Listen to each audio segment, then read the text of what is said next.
গোটা দুনিয়ার সমপরিমাণ সোয়াব তো আমলনামায় হয়েই গেল, তো জান্নাতে যাওয়ার জন্য কয়টি সোয়াব লাগবে? গোটা দুনিয়ার সমান সোয়াব তো হয়ে গেছে, দাড়িপাল্লায় দিলি বাড়ি হয়ে যাবে, ঠিক না ঠিক?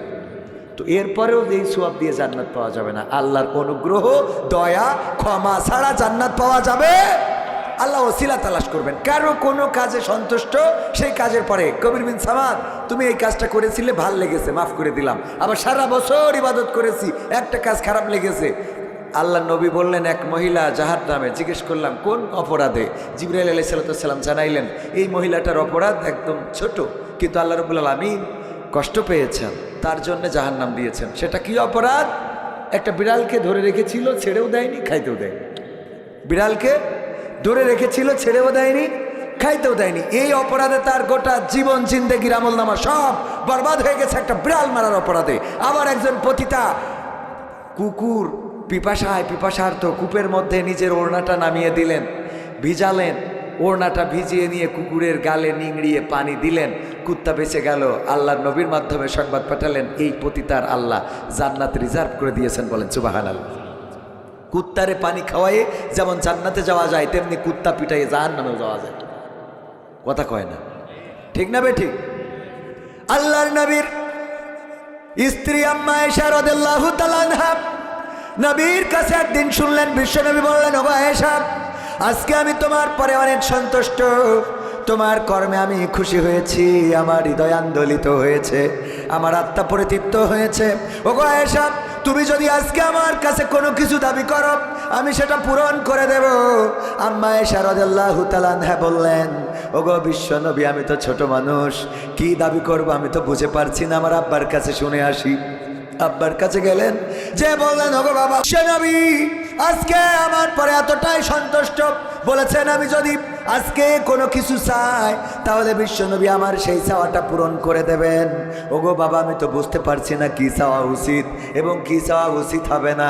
আল্লাহর নবীর সাহাবী, কাছের বন্ধু, শ্বশুর আবু বকর রাদিয়াল্লাহু তাআলা আনহু বললেন, ওগো আয়েশা, তুমি বিশ্বনবীর কাছে জিজ্ঞাসা করো, কোন আমল করলে আল্লাহ রাব্বুল আলামিন সন্তুষ্ট হয়ে যান?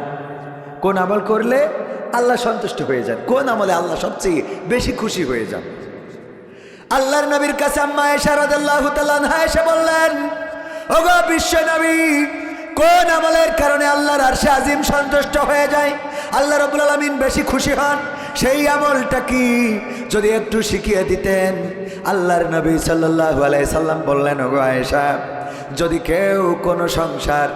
কেউ কারো মনের জোড়া লাগায়, যদি কেউ কারো সংসারে জোড়া লাগায়, যদি কেউ কারো ভেঙে যাওয়া অন্তরকে জোড়া লাগিয়ে দেয়, আল্লাহ রাব্বুল আলামিন এতটাই খুশি হন যে তার জন্য জান্নাতে একটা ঘর প্রস্তুত করে রাখেন। বলেন সুবহানাল্লাহ। ভাঙা অন্তরকে যদি কেউ জোড়া লাগায়, ভাঙা অন্তর জোড়া লাগানো বোঝেন? ভাঙা অন্তর আমরা তো ভাঙতে পারি, আমরা জোড়া লাগাইতে পারি না, আমরা ভাঙতে পারি। মাস্টার মারিয়েছে, বাড়ি এসে বলতেছে বন্ধুর বা অভিভাবকের বা চাচার বা মামার বা মা বললো যে আজকে হাফেজ সাহেব আমার আম্মা খুব মেরেছ। হ্যাঁ, হাফেজ মারবে মানে ও মারার এত সাহস পাই কোথা থেকে? ঠিক না বে ঠিক? তোরে মেরেছে, এত বড় সাহস, তুই করিস আওয়ামী লীগ, তারপরে তোর মেরেছে। কথার কথা, এই যে ভাঙার আরো ভাঙল, ওর মেরেছে বলে তো একটু মন খারাপ। তো এরপরে আবার আপনি যদি বলেন তোর মতো মানুষে মেরেছে, তুই তো সরকারি দলের লোক, তোরে মারলো কেন? এটা তো ঠিক না। ছাত্র আন্দোলনে বাবারে, তুমি তো আমার ভালো থাকতে দিবা বলে মনে হচ্ছে না। শোনা, তুমি কথা বলে না মধু আমার। হ্যাঁ, তো এখন এই যে মারলো কেন, এটা নিয়ে বৈষম্য বিরোধী ছাত্র আন্দোলনে তুমি বগুড়ার রাজপথে লড়াই করেছো, তোমারে মেরেছে, এটা মেনে নেওয়া যায় না। এই যে বলে দিলাম, ওর মনটা আরো ভেঙে গেল। কিন্তু ওরে যদি বলেন যে উস্তাদ শাসন করতেই পারে, বাদশাহ বাবর সম্ভবত যে সন্তানকে পড়াইতে দিয়েছিল, বাদশাহ আলমগীর সন্তানকে পড়াইতে দিল।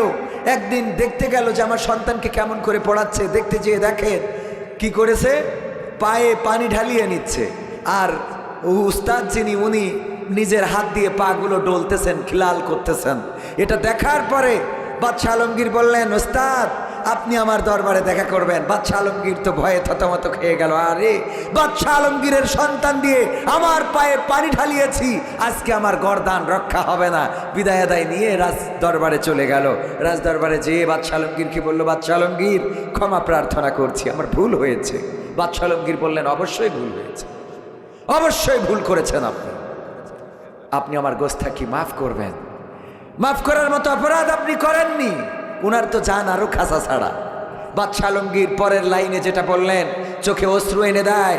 বাদশাহ আলমগীর বললেন, ওগো ওস্তাদ, আমি আমার সন্তানকে পড়াতে দিয়েছি আপনার কাছে, আমি দেখেছি ওই সন্তান দিয়ে আপনার পায়ে পানি ঢালিয়ে নিচ্ছেন, কিন্তু আপনি আপনার নিজ হাত দিয়ে পাটা ডলছিলেন, আমার সন্তান দিয়ে কেন ওই পাটা ডলে নিলেন না? চিন্তা করা যায়। বাদশাহ আলমগীর শিখিয়ে দিলেন একজন শিক্ষকের মর্যাদা কতটুকু। পড়াবেন তো পড়াবেন, পানি ঢালিয়ে নিয়েছেন, আপনি নিজ হাতে কেন পা পরিষ্কার করবেন? আমার সন্তান আপনার পা পরিষ্কার করে দিতে হবে, এটাই নিয়ম, এটাই আইন, এটাই শিক্ষকের মর্যাদা। আর আমরা কি করি? আমাদের শিক্ষক যদি একটু বেত্রাঘাত করে, যে বেঞ্চি ভেঙে ফেলি, চেয়ার ভেঙে ফেলি, ওই শিক্ষক আরে স্কুলে আসতে পারবে। আবার মারির ক্ষেত্রেও অবশ্যই কন্ট্রোল করতে হবে। অনেক টিচার আছে, মার কিছু ভিডিও ফুটেজ আসে, এমন মার যে মার মানে অমানুষ, মানে শয়তান কয় যে আল্লাহ তুই আসিস আমি চলে গেলাম, কথা কয় না, কয় তুই আসিস আমি চলে গেলাম। কারণ এত নির্যাতন এভাবেও মারা যাবে, মৃদু আঘাত শাসনের জন্য করতে পারেন। যাই হোক, যেই কথা বলছিলাম, আল্লাহর নবী বললেন, যদি কেউ ভাঙা মনকে জোড়া লাগায়, হঠাৎ কোনো স্ত্রী স্বামী পরিবানা হয় না। স্বামী অভিযোগ করলো বন্ধুর কাছে, দোস্ত বিয়ে তো করেছিলাম ধুনটের মেয়ে কিংবা শেরপুরের মেয়ে নিয়ে এসেছিলাম, মনে করেছিলাম ভালো হবে, কিন্তু না, বড় বিপদে আছি, তার নিয়ে তো সংসারে সুখ পায় না, শান্তি পায় না। দোস্ত বলে, তোর যে সিয়ারা, আরে ওই সিয়ারা ওর থেকে ভালো মাল আরো পাবি, কথা কয় না। মন ভাঙলো না, জোড়া লাগালো, মনটা আরো ভেঙে দিল।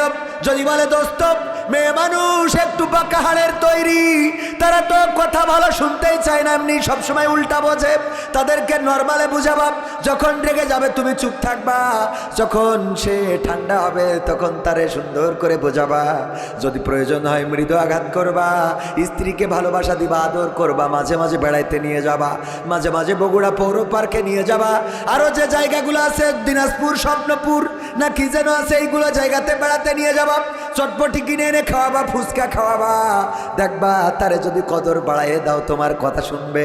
এইভাবে যদি সফটলি বুঝাইয়ে দেয়, মনটা ভাঙলো না জোড়া লাগালো, জোড়া লাগালো। আল্লাহর নবী বললেন, ও আয়েশা শুনে নাও, যদি এমন ভাবে কেউ কারো মন ভাঙা মন জোড়া লাগিয়ে দেয়, ভাঙা ঘর জোড়া লাগিয়ে দেয়, তাহলে আল্লাহ রাব্বুল আলামিন এত সন্তুষ্ট হয়ে যান যে তার জন্য জান্নাতে একটা ঘর প্রস্তুত করে রাখেন। বলেন সুবহানাল্লাহ। আবু বকর রাদিয়াল্লাহু তাআলা আনহু শুনলেন, তারপরে কান্নাকাটি শুরু করে দিলেন। আবু বকর এই খবর শোনার পরে কি করছেন? কান্না শুরু করেছেন। আম্মা আয়েশা রাদিয়াল্লাহু তাআলা আনহা বললেন, ওগো আমার পিতা কেন কান্না করেন? আল্লাহর নবী তো কোনো খারাপ খবর শোনায় নাই। আল্লাহর নবী এমন একটা সুসংবাদ দিলেন যে কারো ভাঙা মন যদি জোড়া লাগিয়ে দেয়, আপনি তো কত সহস্র শত সহস্র মানুষের ভাঙা মন জোড়া লাগিয়েছেন, ভাঙা সংসার জোড়া লাগিয়ে দিয়েছেন, আপনার জন্য জান্নাতে ঘর থাকবে, এটাই তো ঠিক। আল্লাহর নবীর সাহাবী আবু বকর বললেন, ওগো আমার কন্যা শুনে নাও, যদি কারো ভাঙা মন জোড়া লাগালে জান্নাতে ঘর পাওয়া যায়, তেমনি কারো মন যদি ভেঙে দেওয়া হয় তার জন্য অবশ্যই অবশ্যই জাহান্নামে ঘর তৈরি হয়ে যায়। আমি ভয় পাচ্ছি আমার নিজের অজান্তে যদি কারো ভাঙা মন ভেঙে থাকি, আমার নিজের অজান্তে যদি কারো কষ্ট দিয়ে থাকি, আমার নিজের অজান্তে যদি কারো ব্যথা দিয়ে থাকি, আমার নিজেরও জানতে যদি কারো মন ভাঙার মতো কোনো কাজ করে থাকি, তাহলে আল্লাহ রাব্বুল আলামিন আমার জন্য জাহান্নামে ঘর প্রস্তুত করে রাখতে পারে। এই ভয়েই আমি কান্নাকাটি শুরু করে দিয়েছি। এই কথাটা কেন বললাম? যদি একটা কুকুরকে পানি পান করানোর কারণে একজন পতিতা জান্নাতি হওয়ার সৌভাগ্য অর্জন করে, তেমনি আপনি যত বড় আল্লাহওয়ালা পরহেজগার হন, একটা কুকুরকে মারার অপরাধেও জাহান্নামে যাওয়া লাগতে পারে। কারণ আল্লাহ রাব্বুল আলামিন কোন কাজে সন্তুষ্ট হবেন আর কোন কাজে নাখোশ হয়ে যাবেন আমরা কেউ জানি। বুখারী শরীফের হাদিস, আল্লাহর নবী সাল্লাল্লাহু আলাইহি ওয়াসাল্লাম বললেন, ওগো আমার সাহাবীরা শোনো, পূর্বের জামানায় বনি ইসরাইলদের এমন একজন লোক ছিল, সে এতটাই নাফরমান ছিল, এতটাই গুনাহগার ছিল, এতটাই আল্লাহ বিমুখ ছিল। মারা যাওয়ার পরে সন্তানদেরকে বলল, গো আমার সন্তানেরা, আমি মারা যাওয়ার পরে আমার লাশটা পুড়াবা, তারপরে ছাই বানাবা, বিকট সেদিন ঝড় হবে, ঝড়ের দিন উড়াইয়ে দিবা, অথবা পানির মধ্যে ভাসিয়ে দিবা। এই ওসিয়ত করার পরে লোকটা মারা গেল। তার সন্তানেরা তার ওসিয়ত মোতাবেক সেটাই করলো। একজন যদি মারা যায়, এই দুনিয়ার পরে আমাদের যদি কোনো আপনজন মারা যায়, সেই আপনজন আমাদের পরে কয়টা হক রেখে যায়? একজন বলেন অন্তত, যদি মারা যান কয়টা? 3টা। আর কেউ? 6টি। আর কেউ? 7টি। আর কেউ? বলেন যে এটা ঠিক ওইটা। 4টা। কয়টা? বিশ্বনবী সাল্লাল্লাহু আলাইহি ওয়াসাল্লাম বলেছেন, মৃত মানুষ তার পরিবারের পরে, তার আপনজনদের পরে 4টা হক রেখে যায়। তার মধ্যে 1 নম্বর হলো তার তাড়াতাড়ি দাফন কাফনের ব্যবস্থা করা। 1 নম্বর কি করা? তার দাফন কাফনের ব্যবস্থা করা। মারা যাওয়ার পরে তার যত দ্রুত সম্ভব তার দাফন কাফনের ব্যবস্থা করতে হবে। 2 নম্বর হক হলো তার যদি কোনো ওসিয়ত থাকে, তার যদি কোনো নসিহত থাকে, ওসিয়ত থাকে, সেটা পূরণ করতে হবে। 2 নম্বর হক কি? যদি কোনো ওসিয়ত থাকে যে আমার এইখানে কবর দিতে হবে, আমার মারা যাওয়ার পরে এই কাজটা করতে হবে, এটা পূরণ করতে হবে। 3 নম্বর হক হলো, যদি 2 নম্বর হক নসিহা, কোনো ওসিয়ত থাকলে পূরণ করা। 3 নম্বর হক হলো যদি কোনো ঋণ থাকে, ঋণ পরিশোধ করা।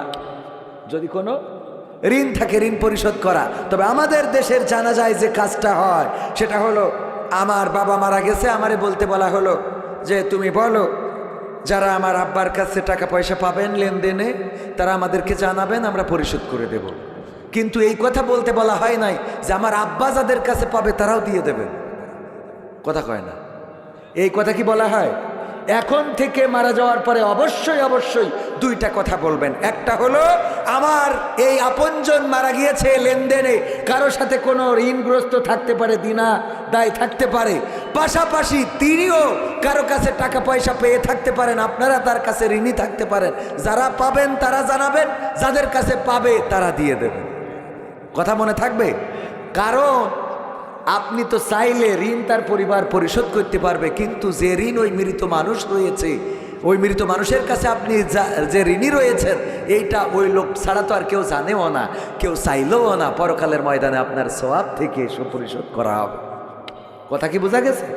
ওই দিন নিঃস্ব অসহায়কে, যার সব আমল থাকবে, কিন্তু সে দুনিয়ার পরে এমন কাজ করে গেছে যে আমল নামা থেকে তার ওই ঋণ পরিশোধ করা হবে।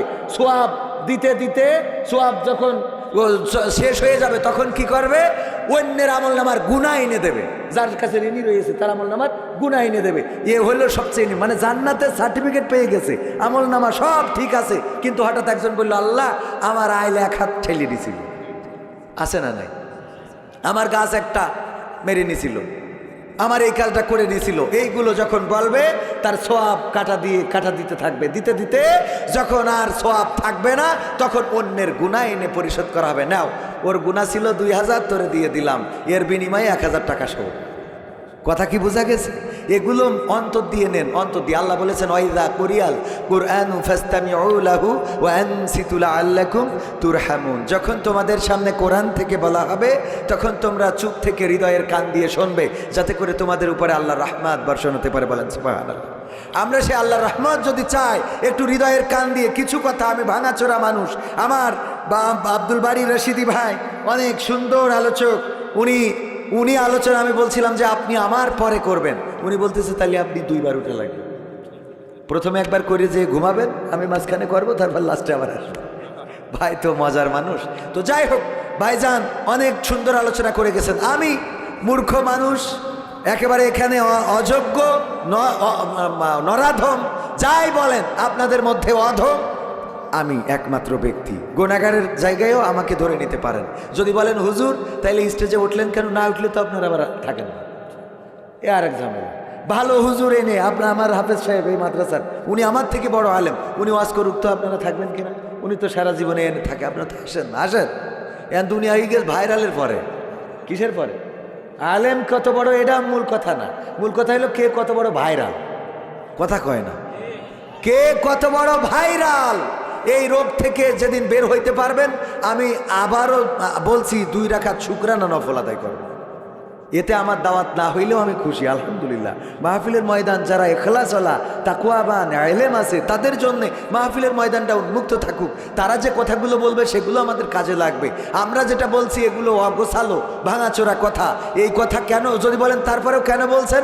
আল্লাহর নবী বলেছেন বাল্লিগু আন্নি ওয়ালাউ আয়া, যদি একটা আয়াত জানো তাহলে সেটা প্রচার করো। আল্লাহ বলেছেন ওয়ামান আহসানু কওলাম মিম্মান দাআ ইলাল্লাহ ওয়া আমিলা সলিহা ওয়া ক্বালা ইন্নানি মিনাল মুসলিমিন। আল্লাহ বলছেন তার কথার চেয়ে ভালো কথা আর হতে পারে না, যে নিজে ভালো কাজ করে, অপরকে ভালো কাজের জন্য আহ্বান করে, আর মুখে ঘোষণা করে আমি একজন মুসলমান। কি মান মুসলমান কইতেও কষ্ট হয়ে গেল। শীতে কথা বেরোয় না, নাকি আমার কথায় আপনারা জবাব দিতে চাচ্ছেন না? কোনটা? শীতে বেরো হচ্ছে না। যাই হোক, অসুবিধা নেই, অল্প সময় কথা বলবো, কয়েকটা সঙ্গীত শোনাবো। তো তাইলে বুখারীর ওই হাদিসটা শেষ করে নিই। বিশ্বনবী বললেন, ওগো আমার সাহাবীরা, বনি ইসরাইলদের ওই ব্যক্তি, ওই যে হক বলতে বলতে 3টা বলেছে, আর একটা বাকি আছে, এটাও শেষ করি। হক কয়টা তাইলে? 1 নম্বর কি? তাড়াতাড়ি দাফন কাফনের ব্যবস্থা করা। 2 নম্বর তার ওসিয়াত থাকলে সেটা পূরণ করা। 3 নম্বর তার যদি কোনো ঋণ থাকে সেটা পরিশোধ করা। 4 নম্বর যদি সে সম্পদ রেখে যায় সেটা সুষম বন্টন করা। মেয়েরা বলে, তোরা বোন আর জমি নিয়ে কি করবি, লিখে থুয়ে যা মিষ্টি খাওয়াই দেবান, বগুড়ার দই 2 কেজি কিনে দেবো না। এরকম আছে না নেই? এটা কি সুষম বন্টন হইল? বাবা মারা যাওয়ার পরে বোনরে বুঝায় যে তুই আর জমি নিয়ে যে কি করবি, আছে না নেই? আহা, এই হক আদায় হলো না, মাথায় রাখতে হবে ভাইয়েরা আমার, এইগুলো করতে হবে। কে বললেন গজল গান? আপনি দাঁড়ান তো, একজন মুসলমানের পরে আবার মুসলমানের হক কয়টা বলেন? দাঁড়ান, হক কয়টা? একজন মুসলমান আবার মুসলমানের পরে দাঁড়ায় বলেন। একটা গুরুত্বপূর্ণ কথা বলতেছি, কয়েক হুজুর গজল গান। হুজুর তো গজল গাওয়ার জন্যই বসিছে। সবাই জিকির করেন, লা ইলাহা ইল্লাল্লাহ, লা ইলাহা ইল্লাল্লাহ, লা ইলাহা। বোঝা হয়ে গেছে কিনা আমারই পড়তে হবে, আপনাদের পড়ার দরকার নেই। বোবা লোকে চলতে পারে বলতে পারে না, পঙ্গু লোকে বলতে পারে চলতে পারে না, কানা লোকে শুনতে পারে দেখতে পারে না, কালা লোকে দেখতে পারে শুনতে পারে না। তুমি যদি তাদের চেয়ে একটু ভালো থাকো, তবে কেন শুকরিয়াটা আদায় করো না? তবে কেন শুকরিয়াটা আদায় করো না? তবে কেন শুকরিয়াটা আদায় করো না? চোখ দুটো দিল দেখতে তোমার, শুনতে দিল কান, জিহ্বা দিল স্বাদ নিতে আর না কে সুঘ্রাণ। চোখ দুটো দিল দেখতে তোমার, শুনতে দিল কান, জিহ্বা দিল স্বাদ নিতে আর না কে সুঘ্রাণ। এবার তুমি ভেবে দেখো না, এবার তুমি ভেবে দেখো না কতটা সুখে তাপ। তবে কেন শুকরিয়াটা আদায় করো না? তবে কেন শুকরিয়াটা আদায় করো না? তবে কেন শুকরিয়াটা আদায় করো না? তবে কেন শুকরিয়াটা আদায় করো না? হাত দুটো দিল ধরতে তোমার, যখন যেটা চাও, যেথায় সেথায় যাওয়ার জন্য দিলেন 2টি পাও। হাত দুটো দিল ধরতে তোমার, যখন যেটা চাও, যেথায় সেথায় যাওয়ার জন্য দিলেন 2টি পাও। হৃদয়ে দিলেন প্রেম মমতা, হৃদয়ে দিলেন প্রেম মমতা, কেন যে বোঝো না? তবে কেন শুকরিয়াটা আদায় করো না? তবে কেন শুকরিয়াটা আদায় করো না? তবে কেন শুকরিয়াটা আদায় করো না? তবে কেন শুকরিয়াটা আদায় করো না? সুখের সমাজ গড়তে দিলেন আল কোরআনের বাণী, পথের দিশাই দিয়েছেন রাসূল আমরা সবাই জানি। সুখের সমাজ গড়তে দিলেন আল কোরআনের বাণী। পথের দিশাই দিয়েছেন রাসূল আমরা সবাই জানি। শ্রেষ্ঠ নবীর উম্মত তোমরা, শ্রেষ্ঠ নবীর উম্মত তোমরা কদর বোঝো না, তবে কেন শুকরিয়াটা আদায় করো না, তবে কেন শুকরিয়াটা আদায় করো না, তবে কেন শুকরিয়াটা আদায় করো না, তবে কেন শুকরিয়াটা আদায় করো না। বোবা লোকে চলতে পারে বলতে পারে না, পঙ্গু লোকে বলতে পারে চলতে পারে না, কানা লোকে শুনতে পারে দেখতে পারে না, কালা লোকে দেখতে পারে শুনতে পারে না। তুমি যদি তাদের চেয়ে একটু ভালো থাকো, তবে কেন শুকরিয়াটা আদায় করো না, তবে কেন শুকরিয়াটা আদায় করো না, তবে কেন শুকরিয়াটা আদায় করো না। বলেন আলহামদুলিল্লাহ। শুকরিয়া আদায় করবো কার? আল্লাহর শুকরিয়া আদায় কেন করি না? আমি কিছু কথা এখানে তুলে ধরেছি যে বোবা লোক সে চলতে পারে হাঁটতে পারে কিন্তু বলতে পারে না, কানা লোক সব পারে দেখতে পারে না। একজন কানা হইলে ও ধুনোটে চৌরাস্তায় খালি বলতে আল্লাহ আল্লাহ আল্লাহ আল্লাহ আল্লাহ আল্লাহ, ঠিক না বেঠিক? আল্লাহ কত ডাকা ডাকে, ওর চোখ দিলি আপনার মতো বেড়া ভেঙে বেড়াতে, কথা কয় না। বেড়া ভাঙা বোঝেন তো? হ্যাঁ বোঝেন কিনা বেড়া ভাঙা কি? হ্যাঁ বেড়া ভাঙা কি? বেড়া ভাঙা হইলে আরেকজনের বউ টেনে নিয়ে চলে যাওয়া, এটা যশোরের আঞ্চলিক কথা। বেড়া ভাঙা বোঝা গেছে? কানা বলে বোবা। দেখেন বোবা মানুষ সব, আমি যদি কথা বলতে না পারতাম এখানে এসে যদি বলতাম শুনতেন, বলতেন এই বক্তার এনএস কিরা অধ্যয়, ঠিক না বেঠিক? আল্লাহ আমার চেহারা দিয়েছেন, হাত দিয়েছেন, পা দিয়ে, যদিও কালাকুলা মানুষ, কথা বলার শক্তি দিয়েছেন বলেই আপনারা কথা শুনছেন। এই শীতের ঠান্ডায় আমার হাত ঠান্ডা হয়ে যাচ্ছে, তাহলে আপনাদের কত ঠান্ডা হচ্ছে। এরপরেও বসে আছেন, এটা তৌফিক আল্লাহ রাব্বুল আলামিন কথা বলতে দিয়েছেন বলেই আপনারা বসে আছেন। কথা না বলতে পারলে এখানে কেউ বসে থাকতেন না। সুতরাং আপনার কথা বলার শক্তি, চলার শক্তি, দেখার শক্তি, হাঁটার শক্তি, এমনকি এই শীতে যারা বিয়ে করেছেন এই বউটাও আল্লাহর দেওয়া নিয়ামত। বলেন সুবহানাল্লাহ। আল্লাহ আপনার এই নিয়ামত দিয়েছেন বলেই তো শীতকালে কম্বল গরম করতে পারতেছেন, তা না হইলে ঠান্ডায় যুবকেরা বোঝে কম্বল গরম করার কেউ নাই, ঠিক না বেঠিক? যুবকেরা ঠিক তো? ওদের এখনো লাইলাতুল ফেব্রুয়ারির দিকে তাকায় থাকতে হয়। হ্যাঁ লাইলাতুল ফেব্রুয়ারি আসছে সামনে, পালন করা যাবে। বিশ্ব ভালোবাসা দিবস আমার বাজান জানে, যা কইদিন আবার রিস্ক নিয়েন না, আপনি বয়স হয়ে গেছে না, ওনার দরকার নেই, যুবকেরা যা পারে করবে। ভাইরা আমার, তো এই জন্য শুকরিয়া আদায় করবো কার? এই চেহারা সৌন্দর্য না থাকলে লাইলাতুল ফেব্রুয়ারিতেও ফুল একটা নিয়ে ঠ্যাং ভেঙে দিয়েছে বলবা আই লাভ ইউ, এটা বলার জন্য জবানটা কার? আল্লাহ যদি জবান না দিত তাইলে ফুল ধরে যদি বলতেন আবা আতা আপা, মানে আমি তোর ভালোবাসি, একসাথে থাকতে চাই, তোর মতো পাগল ছাগল ফুল নিত, বলেন কথা কয় না নিত। তো আপনি যারা আই লাভ ইউ বলবেন, প্রপোজ করবেন, এই বলার সৌভাগ্য, বলার শক্তিও দিয়েছেন কে? আমি বলি চুরি করতে বের হবেন, তাও শুকরিয়া আদায় করবেন কার? কারণ কি? এক চোর, ও চোরের দলে নাম লিখাইছে, লিখার পরে চোরের সর্দার এই এক কানা চোরের দলে নাম লিখাইছে, কিডা? কানা। বলছে তুই চোরের দলে নাম লিখাইছি, বলছে আমি ভিক্ষা করি খাবো না, নবীর শিক্ষা করি না ভিক্ষা, মেহনত করে সবে, আমি মেহনত করবো। তা বলছে মেহনত করার জন্য তোমার চোর হইতে হবে, বলছে তাই হবো। তো মেহনত করতে এসেছে, নাম লিখাইছে, বলছে তুই কানা, কি করে চুরি করবি? বলছে আমি যদি কানা মানুষ একজনে সাইকেল নিয়ে হাঁটা দিই আর ও যদি ধরলি কবে আমি কানা তো বুঝতে পারিনি, তোমারটা নিয়ে চলে আসি, তা বেশি যাবো। তো বলছে তা তো বুদ্ধি ভালো, তা নীল নিয়ে তোর আমি চোরের দলে নাম লিখাই দিলাম। ওর চোরের দলে নেওয়ার পরে ও ভাই মনিটরটা একটু বাড়াই দেন, মাইক ভাই ঘুমাচ্ছেন কেন? এই ঘুমালি হবে, একটু বাড়াই দেন, আওয়াজ একটু বাড়ান মনিটরে, হ্যাঁ একটু বাড়ান। তো এখন মাই খেলার আওয়াজ শুনতে যেই ঘুমাই পড়ছে, তাহলে কি হবে হেদায়? হেদায়েত হবে তোমাকে শোনা? ওয়াজ শুনবা, চুপ করে বসে শুনিয়ে আমল করবা। হ্যাঁ, শুনে এত শোনা শুনিয়েছে মোট মানে না। ঠিক না ভাই? ঠিক। মানে ওয়াজ শুনতে শুনতে তেলা পড়ে গেছে। কি পড়ে গেছে? মানে ওই এক হুজুর নাকি ওয়াজ করতো, চোখ বুঝে, কি বুঝে? চোখ বুঝে একেবারে মুনাজাত শেষ করি, তারপরে চোখ খুলতো।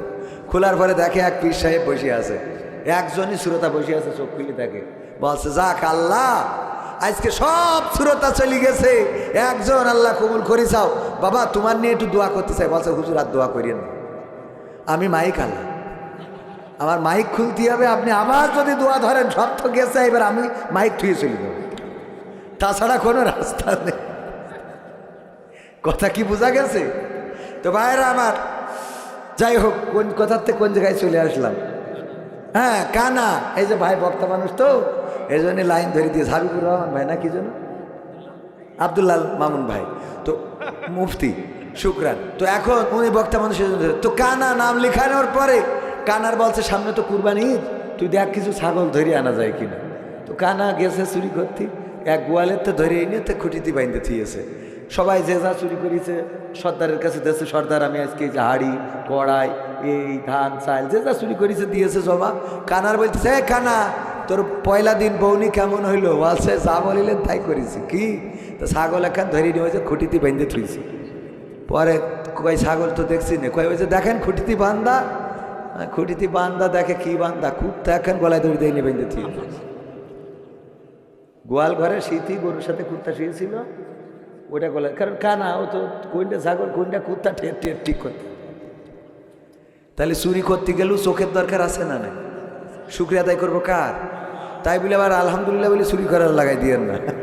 কথা যেন মনে থাকে, চুরি করা যাবে, এটা বোঝানোর জন্য বললাম। আল্লাহ চোখ দিয়েছেন, তাই যারা চুরি করে, চুরি করতে পারছেন। আপনি যে সুন্দরীরে দেখে আই লাভ ইউ বললেন, এই সুন্দরীরে দেখার সৌভাগ্য আল্লাহ দিয়েছে, তাই দেখতে পারিছেন। তা না হলে ওইটাও দেখতে হতো না। বাড়ি বউ একখানা না হয়তো, ওই বউ কালো না ধলা, চোখ নেই, তাতে কি করবেন নাকি?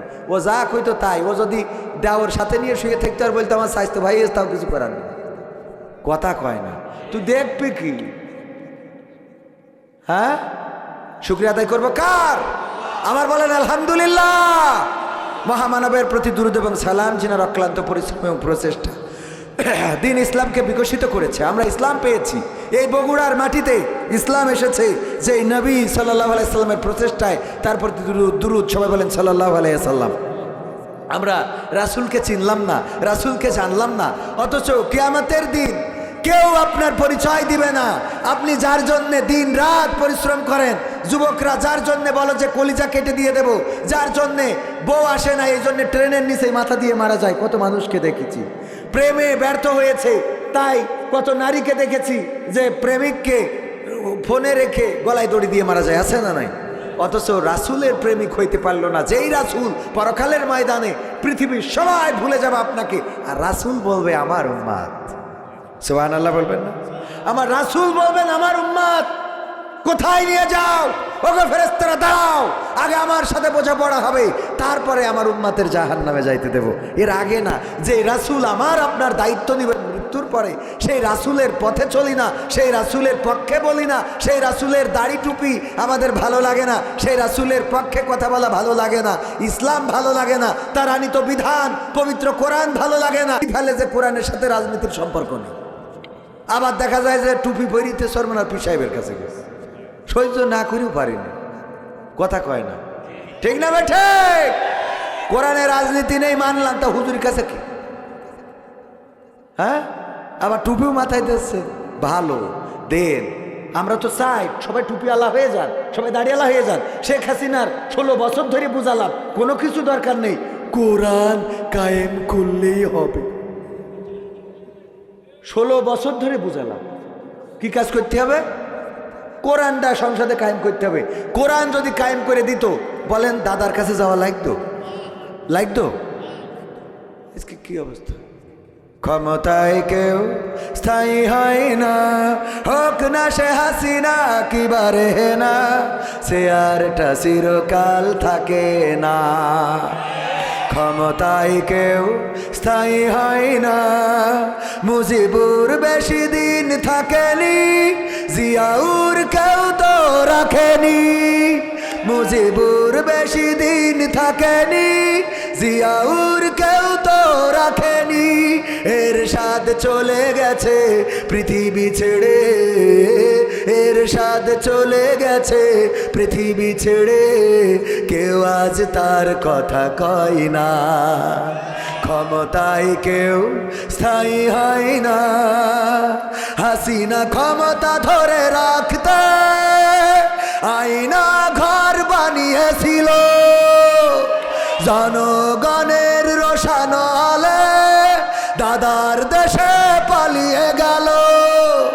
হাসিনা ক্ষমতা ধরে রাখতে আয়না ঘর বানিয়েছিল, জনগণের রোশন আলে দাদার দেশে পালিয়ে গেল।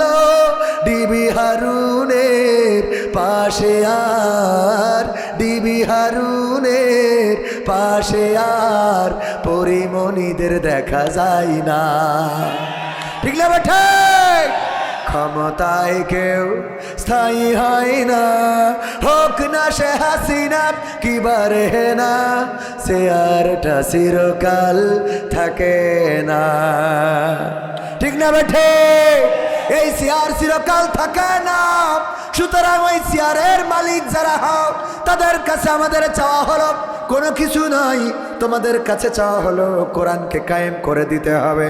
তুমি বিএনপির নেতা হও, তুমি আওয়ামী লীগের নেতা হও, তুমি জাসদের হও, তুমি বাসদের হও, তুমি হেফাজতের হও, তুমি জামাতের হও, তুমি চরমনার হও, যেই দলের হও না কেন, জাতীয় সংসদে কোরআন যতদিন কায়েম করে না দিবা ততদিন তোমার বিরুদ্ধে আমাদের আন্দোলন চলবে। ঠিক না ঠিক? আমি বলেছিলাম ইতিপূর্বে আওয়ামী লীগ ক্ষমতায় থাকতেও বলেছি, যদি আওয়ামী সরকার বাংলাদেশে বলে দেয় আল্লাহর দেওয়া আইন মোতাবেক বিচার ফায়সালা হবে, আল্লাহর দেওয়া কোরআনের আইন মোতাবেক বিচার ফায়সালা করা হবে, চোর যদি চুরি করে হাতের কবজি কাটা হবে, যদি কেউ ছিনতাই করে তার এক হাতের এক পাশের হাত অপর পাশের অপোজিট সাইডের পা কেটে দেওয়া হবে, যদি কেউ জেনা বা ধর্ষণ করে আর সেটা প্রমাণিত হয়ে যায় তার মাজা পর্যন্ত গেড়ে সঙ্গে সার করা হবে, মদ্যপান করলে 100 বেত্রাঘাত করা হবে। এমনিভাবে যদি কেউ খুন করে হত্যা করে তাইলে তার কিসাস কোরআনের আইন অনুযায়ী তাকেও হত্যা করা হবে, অথবা রক্তের বিনিময়ে রক্ত যদি না নিয়ে পরিবার যদি ক্ষমা করতে চায়, পরিবার যদি রক্তের বিনিময়ে কোনো মূল্য নিতে চায় সেটাও নিতে পারবে। এই বিচার আইন যদি প্রতিষ্ঠিত হয়ে যায়, আওয়ামী সরকার যদি করে দেয়, তাইলে আমরা জামাত বাদ আওয়ামী লীগ করবো। ঠিক না ঠিক? যদি এই আইন বিএনপিরা করে সব বাদ আমরা বিএনপি করব। যদি এই আইন জামাত ইসলাম ও ক্ষমতায় যেয়ে না করে তাইলে জামাতের বিরুদ্ধেও আন্দোলন করব। একদম ক্লিয়ার কথা। যারা বোঝে না ওরা এসে বলে এখানে রাজনীতি হবে না। ঠিক না বেটে? বোঝে না বলে খেপে। ও যদি বুঝতো তাহলে খেপত। তবে খেপারও কারণ আছে, কারণ যখন আজ গায়ে পড়ে, যখন বোঝে কোরআনের আইন যদি কায়েম হয়ে যায় আর চোর চুরি করলে হাত কাটার বিধান যদি কায়েম হয়ে যায়, আমি তো কত টাকা সুইজারল্যান্ডে সুইস ব্যাংকে রাখলাম, আমি তো আমেরিকায় লন্ডনে ওখানে সন্তান সন্ততি পাঠালাম, কানাডার বেগমপাড়ায় বাড়ি কিনলাম, সিঙ্গাপুরে চিকিৎসার জন্য গেলাম, আমি দুবাইয়ের বুর্জ খলিফায় আমি সেখানে ফ্ল্যাট কিনেছি, থাইল্যান্ডে পিকনিক করতে যায়, সব তো অন্যায় পথে ইনকাম, সব চুরি করা টাকা। ঠিক না বেটি? নাকি কলা বেচা টাকা? কলা বেচা। ক্ষমতায় যদি, হ্যাঁ কলাও তো চুরি করে। ক্ষমতায় যদি কেউ যায়, অনেকেই বলে আঙ্গুল ফুলে কলা গাছ হয়, আমি বলি আঙ্গুল ফুলে কলা গাছ নয়, আঙ্গুল ফুলে বট গাছ হয়। কি গাছ? কলা গাছ তো একটা লিমিট আছে, এর বাইরে মোটা হয় না। কোনো জায়গায় দেখেছেন কলা এরা মোটা হয়েছে? কলা গাছ এরা মোটা আছে কোনো? ওর একটা লিমিট আছে, ওর বাইরে আর হবে না।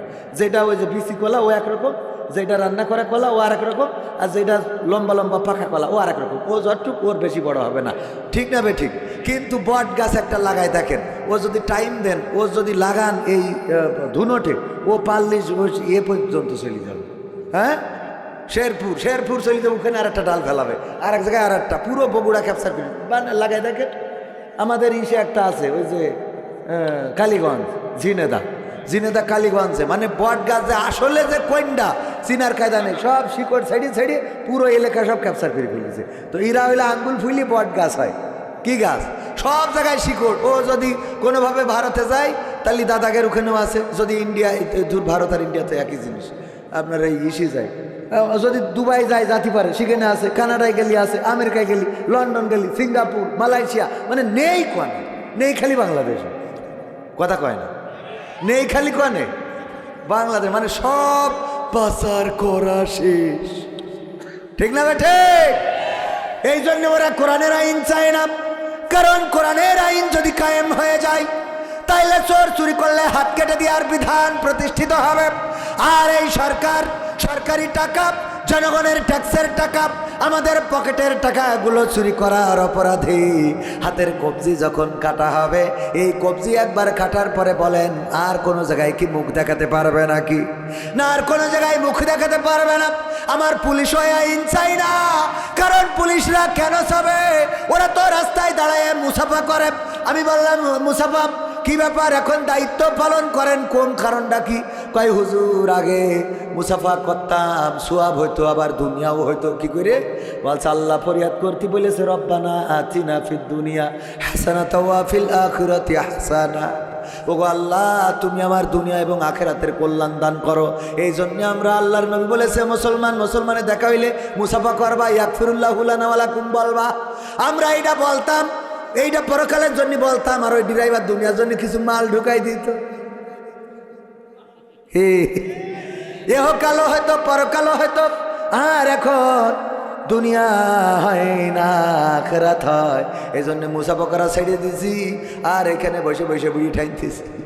আমির হামজা ভাই সেদিন পুলিশের ওসি বসা চাঁদপুর, বলছে যে বিড়ির ব্যাপারে, বলতেছে ধূমপান করলে না পুলিশে কি আইন আছে? তা বলছে যে হ্যাঁ, কি যেন 50 টাকা জরিমানা। তো বলছে ও জরিমানা করবেন কেউ, আপনারা তো বসে বসে খান দেখি। ঠিক না বেটি? ওদের জরিমানা করবে, ও তো টানার পরে আছে, কথা কয় না। এই জন্যই এরা কোরআনের আইন চায়।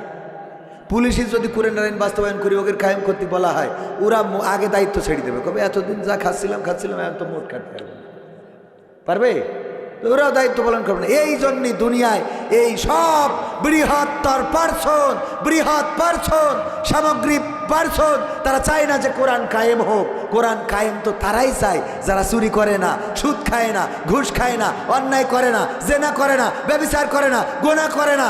এরা চায় যে কোরআন কায়েম হোক। এই সংখ্যা কম না বেশি? কথা কয় না, কম না বেশি? আর যার জন্য কোরআনের বিরুদ্ধে আন্দোলন সংগ্রাম, কোরআনের পক্ষে আমরা বলি, আর ওরা এসে বলে রাজনীতি করা যাবে, রাজনীতি করা যাবে না। আমি সেদিন এক নেতার বললাম, আপনি তো রাজনৈতিক দলের নেতা, আপনার স্টেজে কাজ দেখে, এটা তো কোরআন, আমরা রাজনীতি করবো না সে আমরা কোরআন পড়ে আইছি, আমরা বুঝবা না। আপনি তো রাজনৈতিক দলে, আপনি সামনে বসে থাকবেন না, ওই দোকানে যে বিড়িটা নেই, আপনি স্টেজে কেন? কথা কয় না। যেখানে রাজনীতি করা যাবে না সেখানে রাজনৈতিক নেতার মঞ্চে কাজ ডাকি। আমার কথা মনে হয় বোঝেননি? যেই মঞ্চে রাজনীতি করা যাবে না সেই মঞ্চে রাজনীতি নেতার কাজ ডাকি। তুমি যখন উঠে চাও রাজনীতি হবে, কারণ তোমার ভালো বানাইতে হবে না। তুমি যে সবিন তেল খাটের তলে চেয়ারম্যান,